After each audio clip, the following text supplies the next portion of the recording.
जय हिंद दोस्तों। हम आपका आपके अपने स्टडी चैनल इंडियन आईक्यू में स्वागत करते हैं। जैसा कि प्रीवियस लेक्चर में हम देखे थे भारतीय संविधान का संवैधानिक विकास, उसमें हमने देखा था लास्ट में हम यही देखे थे 1909 का अधिनियम। 1909 के अधिनियम में हम देखे थे कि गृह सरकार, भारत सरकार और प्रांतीय सरकारों में से केवल ये भारत सरकार बस में परिवर्तन हुए थे, बाकी ये दोनों यथावत बने रहे। इसमें हम ये देखे थे कि वायसराय और उसकी परिषद में कैसे कैसे बदलाव हुए, क्या क्या इसमें प्रावधान किए थे, इन सब चीज़ों को हम देखे थे। अच्छा, ये भी आपको बता दें कि 1909 का अधिनियम एक समिति की सिफारिश पर की गई थी। उस समिति का नाम था अरुणडेल समिति। इस बात का आप ख्याल रखेंगे, ठीक है। कौन सी समिति?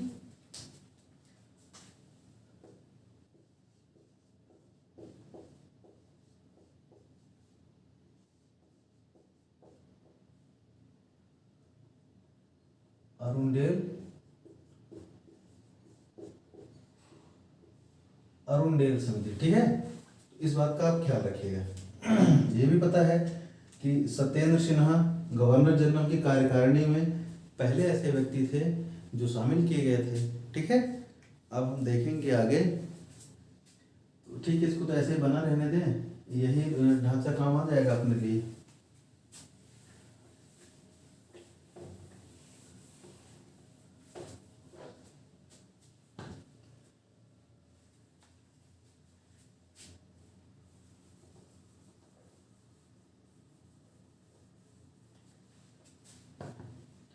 फिर आ जाएगा 1919 का अधिनियम।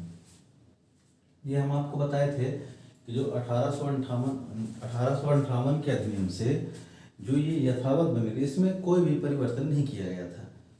तो अब बता दें कि 1919 का अधिनियम ये पहला ऐसा अधिनियम था जिसमें कि गृह सरकार में भी परिवर्तन किया गया था, ठीक है। इसमें ऐसा परिवर्तन किया गया, इसकी परिषद में 8 से 10 सदस्यों को निर्धारित किया गया। इसके परिषद में कितने सदस्य? 8 से 10 सदस्यों की नियुक्ति की गई थी।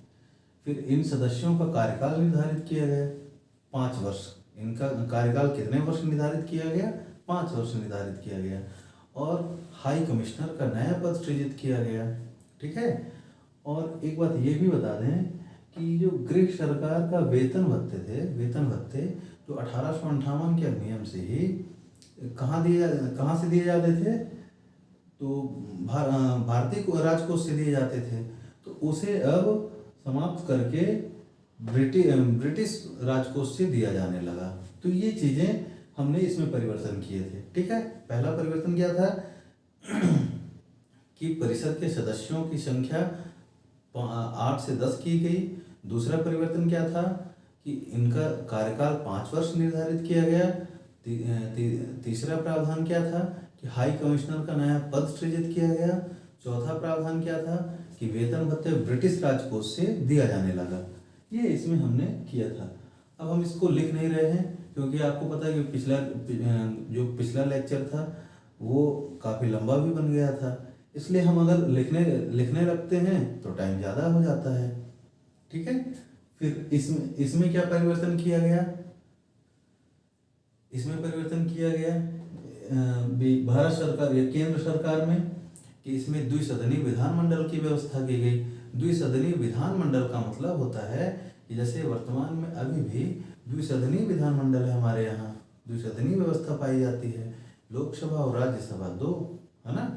तो द्विसदनीय विधानमंडल की व्यवस्था की गई इसमें, ठीक।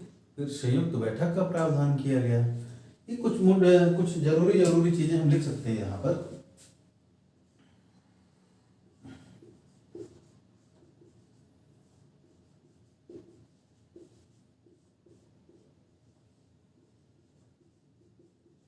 आठ से 10 किया गया, ठीक है। इनका कार्यकाल कितना किया गया? इनका कार्यकाल 5 वर्ष निर्धारित किया गया, ठीक। फिर हाई कमिश्नर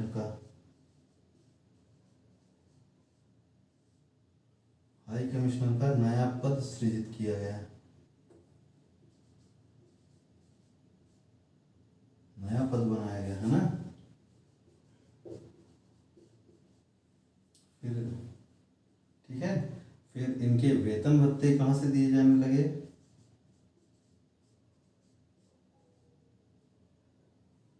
इनके वेतन कहाँ से दिए?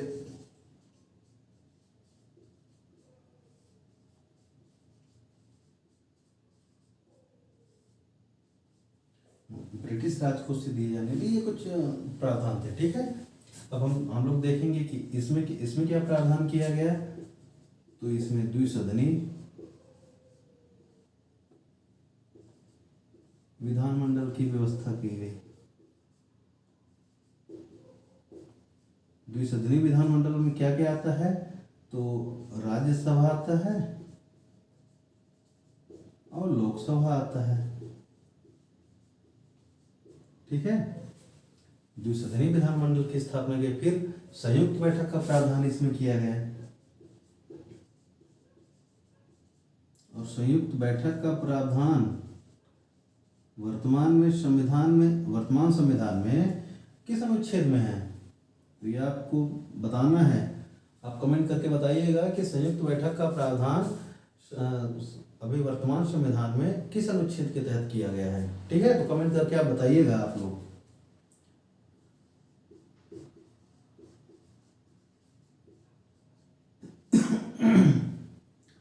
अच्छा, इतना जरूर बता दें कि संयुक्त बैठक कब गठित की, कब होती है, कब संयुक्त बैठक का प्रावधान कब किया जाता है? जब एक सदन से कोई प्रस्ताव पारित होता है और दूसरा सदन उस प्रस्ताव को पारित नहीं करता है। तो धन विधेयक को छोड़कर या कुछ वित्त विधेयकों के अलावा बाकी जो साधारण विधेयक हैं उन पर संयुक्त बैठक का प्रावधान होता है। राष्ट्रपति जी द्वारा इस संयुक्त बैठक को बुलाया जाता है और इसकी अध्यक्षता लोकसभा का अध्यक्ष करता है।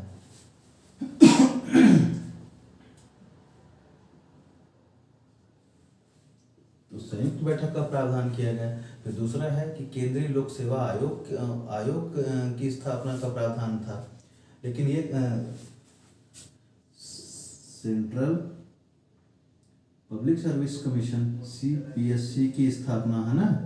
लेकिन है ना, किसके? केंद्रीय लोक सेवा आयोग की स्थापना का प्रावधान किया गया।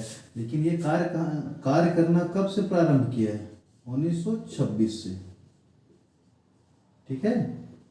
प्रावधान तो इसी में कर दिया गया था 1919 के अधिनियम में, लेकिन ये कार्य शुरू कब किया? 1926 से कार्य करना शुरू कर दिया था। अध्यादेश, आपातकाल में अध्यादेश जारी करने की शक्ति दी गई।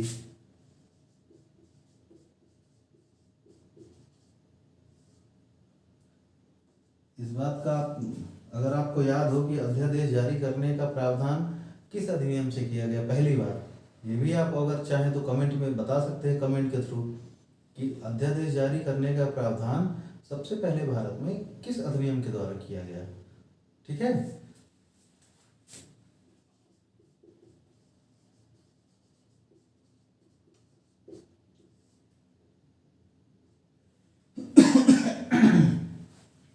आपातकाल में अध्यादेश जारी करने का प्रावधान किया गया, ठीक।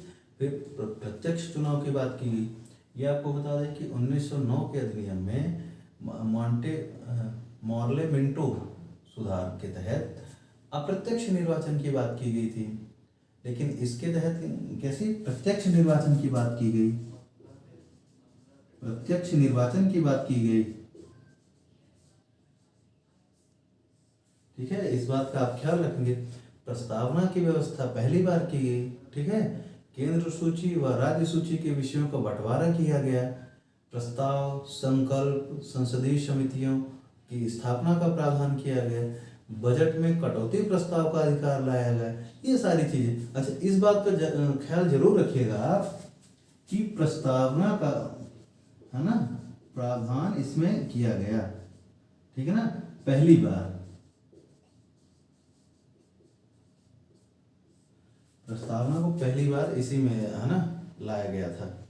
फिर केंद्र सूची और राज्य सूची के विषयों का बंटवारा किया गया, ठीक।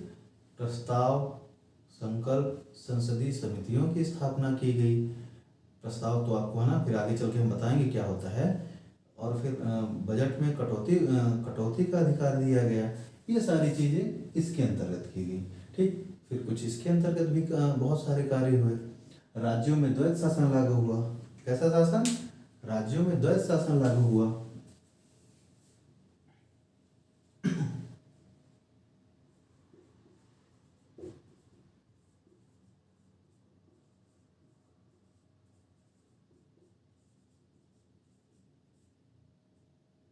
ठीक है, द्वैत शासन का मतलब आपको ये भी बता दें कि एक ही क्षेत्र में कुछ अधिकार एक व्यक्ति या संस्था द्वारा चलाया जाता है और उसी क्षेत्र में कुछ अधिकार दूसरी संस्था द्वारा चलाया जाता है या व्यक्ति द्वारा चलाया जाता है।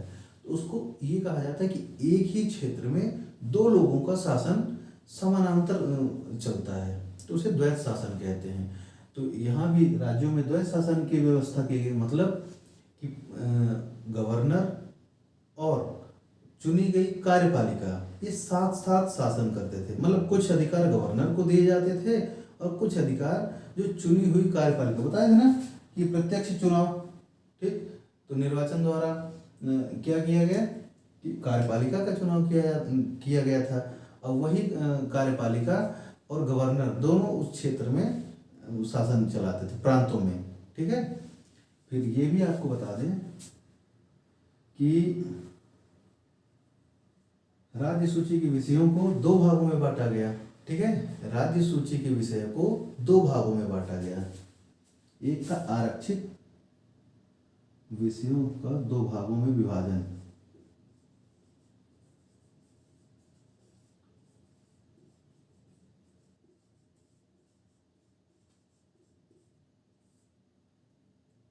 विषयों को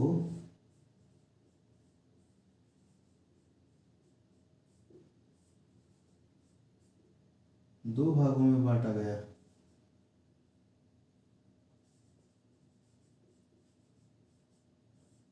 एक कैसा था? एक को कहते हैं हम आरक्षित, ठीक है, और दूसरा है हस्तांतरित। ये आरक्षित विषय में कौन कौन से विषय आते हैं? तो आरक्षित में आते हैं जैसे गृह सरकार है, वित्त है, पुलिस है, इस तरह के जो महत्वपूर्ण विषय आते हैं ये हम आपको लिखे दे रहे हैं। वित्त है ना, गृह प्रशासन है, ठीक है, दूसरा है पुलिस है। ठीक, तो ये आरक्षित विषय में आते थे। और हस्तांतरित विषय में क्या क्या आते थे? हस्तांतरित विषय में आते थे कृषि, शिक्षा, सिंचाई, स्वास्थ्य, पंचायती व्यवस्था, ये सब हस्तांतरित विषय में आते थे। ठीक है, कृषि, शिक्षा, सिंचाई और पंचायती व्यवस्था।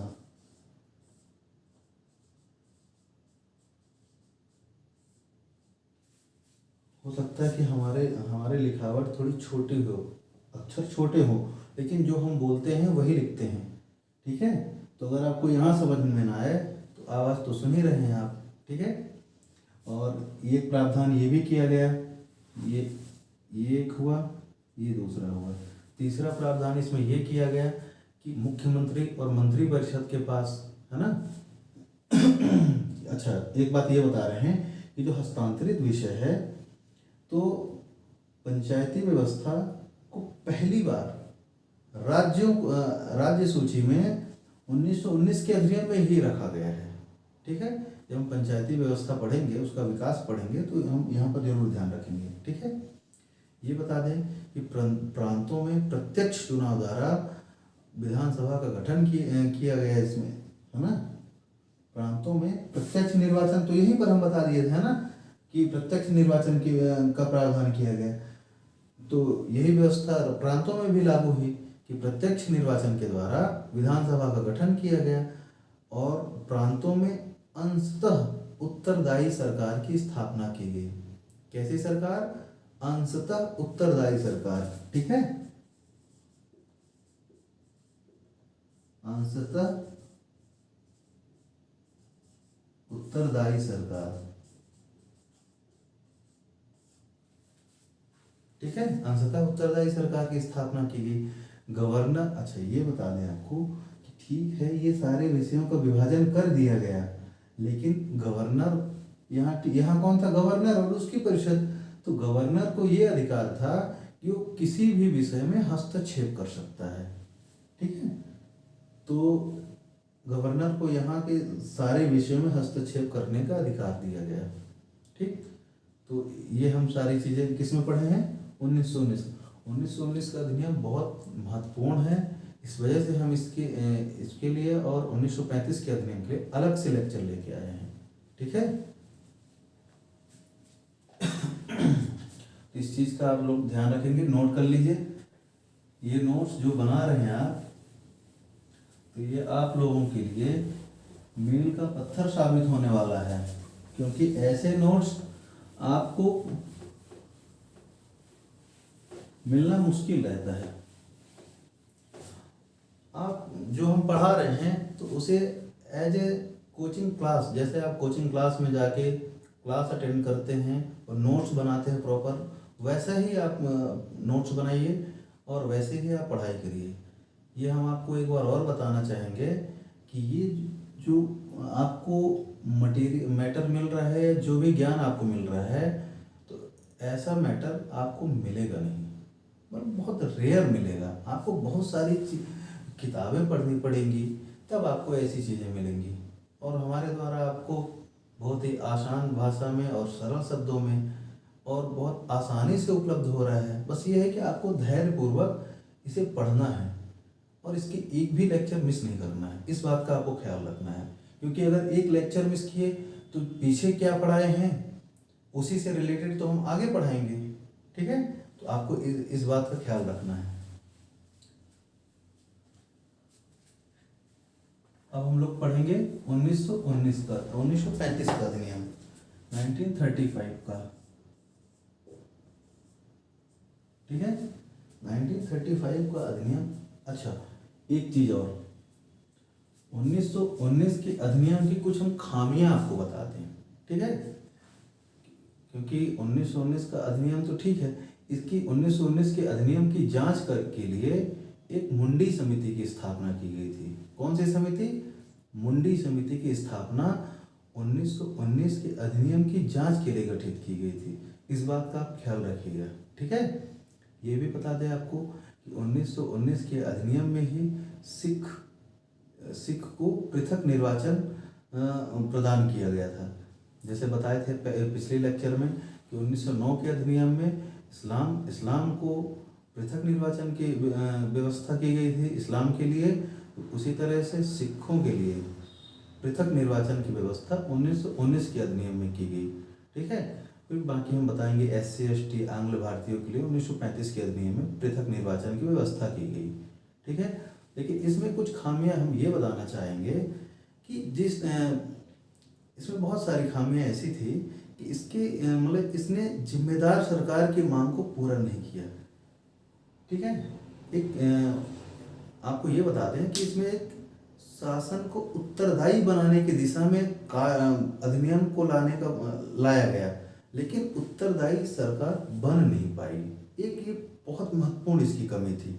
ठीक, इसके अलावा जो प्रांतीय विधानमंडल गवर्नर जनरल की स्वीकृति के बगैर अनेक विषय क्षेत्रों में विधेयक पर बहस नहीं कर सकते थे। ठीक है, इस बात को आप लोग जरूर ध्यान रखिएगा। ठीक है, सिद्धांत के रूप में केंद्रीय मंत्रिमंडल संपूर्ण क्षेत्र के लिए कानून बनाने के लिए सर्वोच्च तथा सक्षम बना रहा। ठीक है, ये भी एक कमी रही है ना। फिर आपको ये भी बता दें कि केंद्र तथा प्रांतों के बीच शक्तियों के बंटवारे के बावजूद पहले की अत्यधिक केंद्रीकृत है ना, पहले जो बहुत ज़्यादा केंद्रीकृत शासन था ना, तो उसको संघीय शासन में बदलने का कोई मतलब बहुत ज़्यादा अच्छा प्रयास नहीं किया गया। ठीक, पहले केंद्रीकृत शासन था। तो देखिए 1919 के अधिनियम में जो हम देखे थे यहाँ पर कि राज्य सूची के विषयों को दो भागों में बांटा गया, आरक्षित और हस्तांतरित। देखिए हस्तांतरित विषय में कौन से अधिकार, कौन से विषय रखे गए हैं कि शिक्षा, कृषि, सिंचाई, पंचायती व्यवस्था, मतलब ये उतने ज़्यादा महत्वपूर्ण नहीं गए जिस तरह से जिससे राज्य शासन का संचालन होता है, जैसे वित्त है, पुलिस है ना, गृह प्रशासन है। ऐसे महत्वपूर्ण विषयों को आरक्षित विषय की सूची में रखा गया था। ठीक है, तो ये भी एक इसकी खामी है। फिर एक सबसे बड़ी खामी ये भी है इसकी कि प्रांतों में द्वैध शासन पूरी तरह से विफल रहा। ठीक, गवर्नर का पूर्ण वर्चस्व कायम रहा हर जगह। देखिए कि गवर्नर यहाँ हम देखे थे ना कि 1919 के अधिनियम में कि आरक्षित और हस्तांतरित दोनों विषयों में कहीं भी वो गवर्नर कभी भी हस्तक्षेप कर सकता था, ये उसको अधिकार दिया गया था। तो फिर विषयों का दो भागों में विभाजन का ही क्या मतलब, जब कभी किसी भी विषय पर गवर्नर के हस्तक्षेप को स्वीकार किया गया था, ये भी अपने आप में एक कमी थी। ठीक है, तो ये सारी कमियां भी आप लोग ध्यान रखेंगे। ठीक, अब हम लोग देखते हैं 1935 के अधिनियम। 1935 के अधिनियम में भी हम देखेंगे कि गृह सरकार, अच्छा 1935 के अधिनियम में अब एक और बदलाव आया। जैसे कि पहले हम देखे तो 1919 के अधिनियम में कि 8 से 10 सदस्य संख्या की गई परिषद की। ठीक, फिर ये देखे तो उनका कार्यकाल निश्चित किया गया 5 वर्ष। ठीक, वेतन भत्ते देखे थे कि ब्रिटिश राज को उससे दिया जाने लगा। अब हम देखते हैं कि 1935 का अधिनियम में इसको समाप्त कर दिया गया, परिषद को ही समाप्त कर दिया गया। ठीक है, इसमें इसको समाप्त कर दिया गया और इसकी जगह, इसको समाप्त करके इसकी जगह एक परामर्श समिति,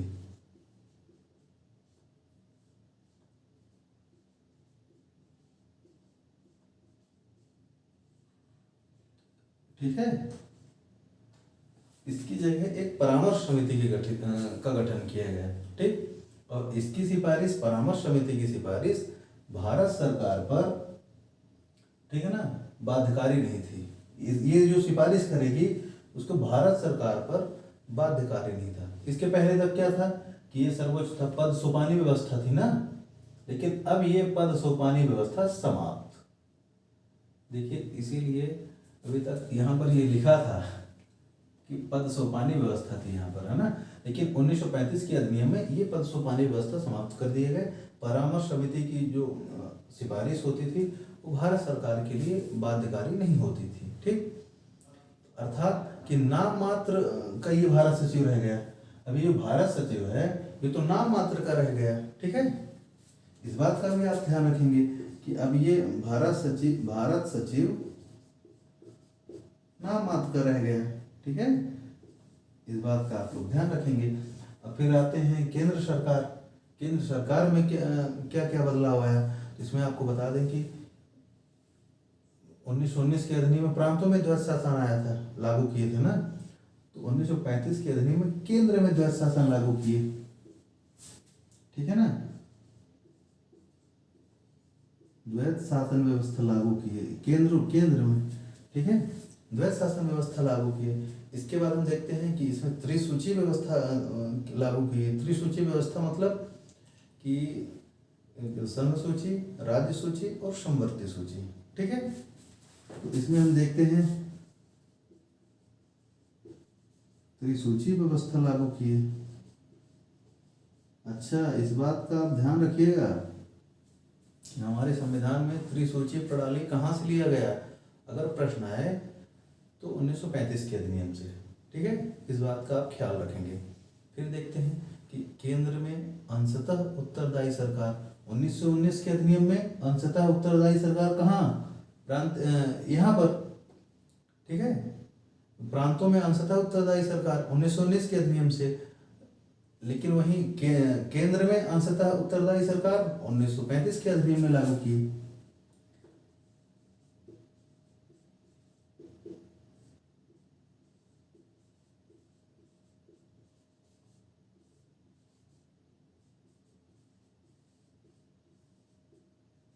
ठीक है, अंततः उत्तरदायी सरकार लागू की है।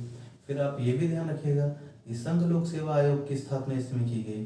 ठीक है, अच्छा एक चीज और देखिएगा कि 1935 के अधिनियम से जो वर्तमान का म्यांमार है उसको पहले वर्मा ना कहते थे, तो बर्मा को 1935 के अधिनियम से ही अलग करने का प्रावधान किया गया। ठीक है, मतलब 1947 या 1948 में उसको अलग किया गया था भारत से, लेकिन प्रावधान 1935 के अधिनियम में था। ठीक है, अच्छा ये भी आप देख लीजिए कि संघ लोक सेवा आयोग,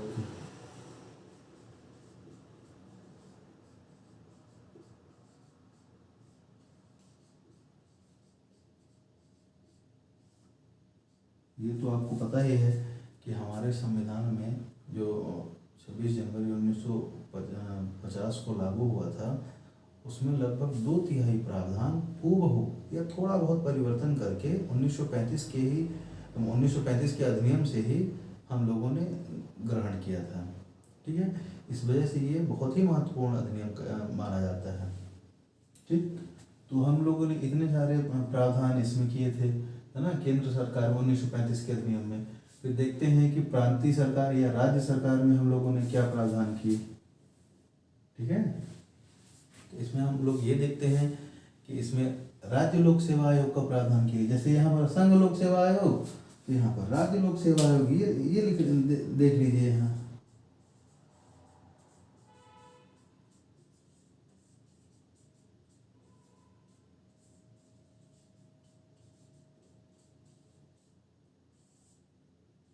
ठीक है, संघ लोक सेवा आयोग, राज्य लोक सेवा आयोग। ठीक है, अच्छा ये यहाँ अंशतः उत्तरदायी सरकार लागू हुई। ठीक है, और ये बता दें आपको कि यहाँ पर पंचायती व्यवस्था जो था तो उसको पूर्णतः राज्य सूची का विषय बना दिया गया। ठीक है, प्रांतों में द्वैध शासन को समाप्त कर दिया गया। क्यों? क्योंकि केंद्र में द्वैध शासन लागू किया गया। तो ये आप ध्यान रखिएगा, द्वैध शासन समाप्त। ठीक है, इस बात का आप लोग ध्यान रखेंगे। फिर ये भी देखिएगा कि पंचायती व्यवस्था का पूर्णतः राज्य सूची का विषय बना दिया गया। ठीक है, पंचायती व्यवस्था पूर्णतः राज्य सूची की,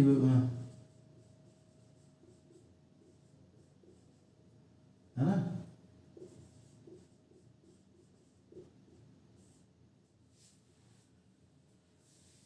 ठीक, राज्य लोक सेवा आयोग, पंचायती व्यवस्था, द्वैध शासन, द्विसदनीय विधानमंडल की स्थापना यहाँ की गई, विधानसभा और विधान परिषद। ठीक है, यहाँ पर द्विसदनीय विधानमंडल की व्यवस्था की गई, जिसके तहत विधान परिषद तथा विधानसभा था।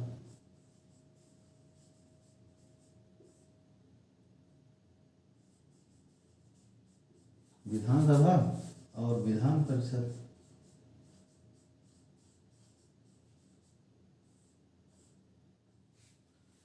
तो इतने सारे प्रावधान हम लोगों ने देखा। ठीक है, अच्छा ये भी आप ध्यान रखिएगा कि 1909 के अधिनियम में इस्लाम के लिए पृथक निर्वाचन, 1919 के अधिनियम में सिख के लिए पृथक निर्वाचन, और 1935 के अधिनियम में SC ST और आंग्ल भारतीयों के लिए पृथक निर्वाचन की व्यवस्था की गई। ये सारी चीज़ें आप लोग ध्यान रखेंगे। ठीक, 1935 के अधिनियम में कुछ और ज़्यादा खास चीज़ें तो हमें नहीं लगता कि इसके अलावा कुछ, बहुत अधिनियम है तो बहुत सारी चीज़ें रहेंगी। ये भी आपको बता दें कि 1935 का अधिनियम जो है, तो जो 3 गोलमेज सम्मेलन हुए थे उन्हीं के द्वारा, उन्हीं के परिणाम स्वरूप एक श्वेत पत्र जारी किया गया था ब्रिटिश सरकार द्वारा, और उसी श्वेत पत्र को 1935 के अधिनियम के रूप में पारित करा दिया गया था। ठीक है, फिर 1947 के अधिनियम के तहत भारत को आज़ादी मिल गई थी। ठीक, जिसके तहत पाकिस्तान के पृथक राज्य की मांग को स्वीकार करके भारत को 2 भागों में विभाजित किया गया, एक पाकिस्तान और दूसरा भारत। ठीक है, तो हमें लगता है कि ये हम लोगों का भारत के संविधान का ऐतिहासिक पृष्ठभूमि लगभग समाप्त होता है। आप लोग इसका प्रॉपर नोट्स बना लीजिए और इसको अच्छे से चबा चबा कर खाइए। एक ही बार में अगर खाने की कोशिश करेंगे तो हो सकता है वो आगे चल के प्रॉब्लम दे। तो अगर जितना अच्छे से चबा चबा कर खाएंगे आप, तो उतना ही ज़्यादा आपको बेनिफिट देगा ये। ठीक है, तो फिर मिलते हैं अगले लेक्चर में। और अगले लेक्चर में फिर हम लोग क्या पढ़ेंगे, संविधान सभा के बारे में। अब देखिए, अब 1935 के अधिनियम से तो हमने ले लिया, ठीक। फिर 1935 के अधिनियम से क्या होगा, एक आगे चलकर संविधान सभा का गठन किया जाएगा। ठीक है, भारतीयों के द्वारा संविधान की मांग को स्वीकार करते हुए संविधान सभा का गठन किया जाएगा, जिसके तहत फिर एक संविधान का निर्माण होगा, जो आगे चलकर 26 नवंबर 1949 को अंगीकृत किया जाएगा संविधान सभा द्वारा। ठीक, और फिर 26 जनवरी 1950 को पूर्णतः लागू होगा। तो धीरे धीरे स्टेप बाय स्टेप हम लोग आगे बढ़ेंगे। बस ये है कि आप लोगों को रेगुलर इसको फॉलो करना है और प्रॉपर नोट्स बनाना है, तभी आपको इसका बहुत अच्छा बेनिफिट मिलेगा। ठीक है, तो हम लोग मिलते हैं नेक्स्ट लेक्चर में। जय हिंद।